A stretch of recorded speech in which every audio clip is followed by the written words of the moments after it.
আলা হযরতের নামে আলা ব্যবহার করা হয় কেন?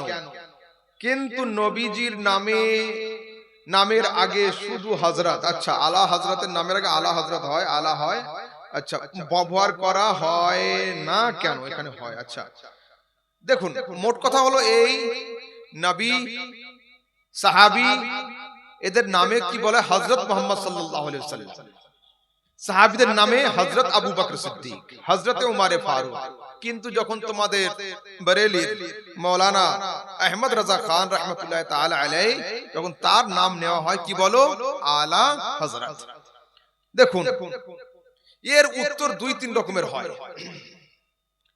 বেশ কিছুদিন আগে এই শব্দ নিয়ে অনেক ঝামেলা, বাহাস, মুনাজারা পর্যন্ত আগিয়েছিল আমার সঙ্গে।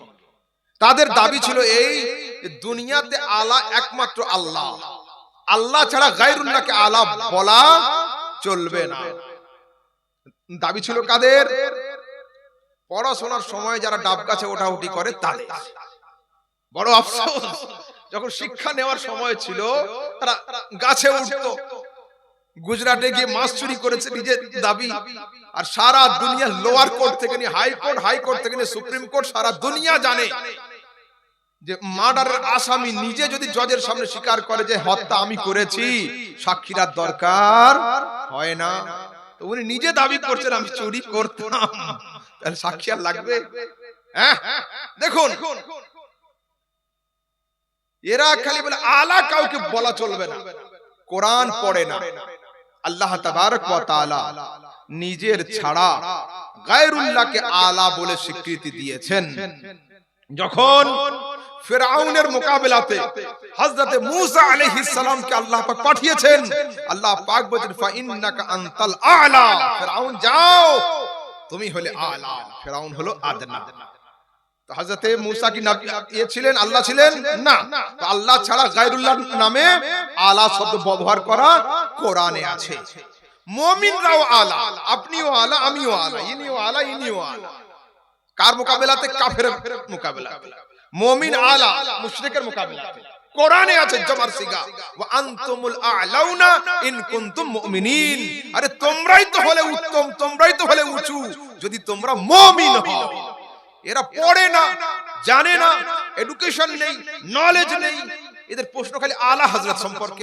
এবার দেখুন, গাড়ি সব সময় সামনের গিয়ার দিয়ে দূরে নিয়ে যাওয়া যায়, আর যদি সামান্য ব্যাক ঘোরানোর প্রয়োজন হয় তখন ব্যাক গিয়ার লাগাতে হয়। যদি কেউ বলে মালদা থেকে রায়গঞ্জ পর্যন্ত ব্যাক গিয়ারে নিয়ে যাব, এর থেকে বোকা দুনিয়াতে আর হবে না। ঠিক আছে? তো জানি না মাওলানা সাহেবদের ব্রেন গুলো কেমন, এদের গাড়ি সবসময় ব্যাক গিয়ারে চলে, সেই জন্য এরা বেশি দূর যেতে পারে না। নেগেটিভিটি এদের কাছে খুব বেশি, পজিটিভ সেন্স এদের কাছে খুব কম। আসুন কোরআনে কারীমের মধ্যে একটা আয়াতে আল্লাহ পাক বলেন, ইয়া বনি ইসরাঈল ওয়াজকুরু নি'মাতি আল্লাতী আন'আমতু আলাইকুম ওয়া আন্নী ফাদ্দালতুকুম আলাল আলামিন। হে বনি ইসরাঈল সম্প্রদায়, তোমরা স্মরণ করো সেই নেয়ামতকে যা দিয়েছি তোমাদেরকে, বানিয়েছি তোমাদেরকে আমি যুগশ্রেষ্ঠ উম্মত। এই আয়াতে আল্লাহ পাক বনি ইসরাঈল সম্প্রদায়কে কি বলেছেন? যুগশ্রেষ্ঠ উম্মত। অথচ সারা দুনিয়ার আমরা সবাই জানি যে যুগশ্রেষ্ঠ উম্মত হলো উম্মতে মুহাম্মাদী সাল্লাল্লাহু আলাইহি ওয়াসাল্লাম, আমরাই। তাহলে এই আয়াতের ব্যাখ্যা কি হবে? এই আয়াতের ব্যাখ্যা হলো এই, আয় ফি জামানিহিম, তাফসীর কিতাবে আসছে আয় ফি জামানিহিম, বনি ইসরাইল সম্প্রদায় আপন যুগে শ্রেষ্ঠ, আর উম্মতে মুহাম্মাদী হলো সর্বযুগে শ্রেষ্ঠ। হলো ও পৃথিবীর মানুষ, দুনিয়ার কোন পাগল এটা দাবি করে না যে হযরত ইমাম আহমদ রাজা খাজা মঈনুদ্দিন চিশতির থেকেও আলা হযরত, না। ইমাম আহমদ রাজা গাউস পাকের থেকেও আলা হযরত, না। বরঞ্চ এর ব্যাখ্যা হলো এই, 1400 হিজরির সমস্ত মাওলানা ছিলেন হযরত, আর সমস্ত মাওলানার মধ্যে ছিলেন তিনি হলেন আলা হযরত। এতে ব্যাকে যাবে না, ওনার যুগ থেকে পরের দিকে আসতে হবে, ওনার থেকে আগের যুগে যাবে না। ঠিক আছে? দ্বিতীয়, জি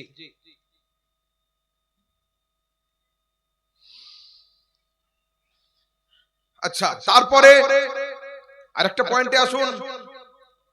তারা যে আমাদেরকে বলে মাওলানা আহমদ রাজা খানের নামে তোমরা আলা হযরত লিখো, অথচ তাজকিরাতুর রশিদ কিতাবের মধ্যে তাদের দাদা পীর হাজী ইমদাদুল্লাহ মুহাজিরে মক্কিকে তারা 14 বার আলা হযরত লিখেছেন। হাজী ইমদাদুল্লাহ মুহাজিরে মক্কিকে তারা আলা হযরত বারবার লিখেছেন।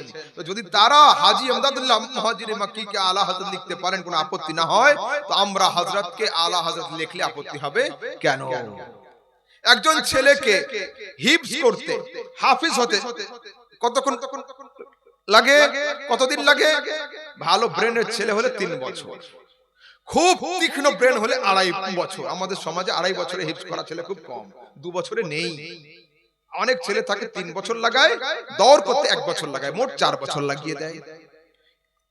দুনিয়ার লোক আলা হযরত ইমাম আহমদ রাজা রাহমাতুল্লাহ আলাইহিকে সবাই লিখতো হাফিজ আহমদ রাজা খান। আমরা তো চেয়ারে যে বসি মুফতির থেকে কম কেউ নয়। মুফতি বললে আমরা সন্তুষ্ট হয়ে যাই, যে মুফতি নয় ও সন্তুষ্ট হয়ে যায়, আর যে মুফতি সাহেব আল্লাহ পাক জানে ও তো হাকিকাতে আছে। ভাই আমি নয়, আমি বাদ দিই, ঠিক আছে? উপাধি আমাদের সমাজে খুব আম হয়ে গিয়েছে, সাধারণ হয়ে গিয়েছে, ঠিক আছে? কিন্তু আলা হযরত এমন একজন মানুষ ছিলেন, উনি বললেন যে ভাই আমি তো হাফেজ নয়। লোক চিঠিতে আমাকে হাফেজ লিখতে আরম্ভ করছে। উনি একদিন মিটিং করলেন ওনার সঙ্গীদেরকে নিয়ে, যে কি করব, আমাকে হাফেজ বলছে কেন লোক?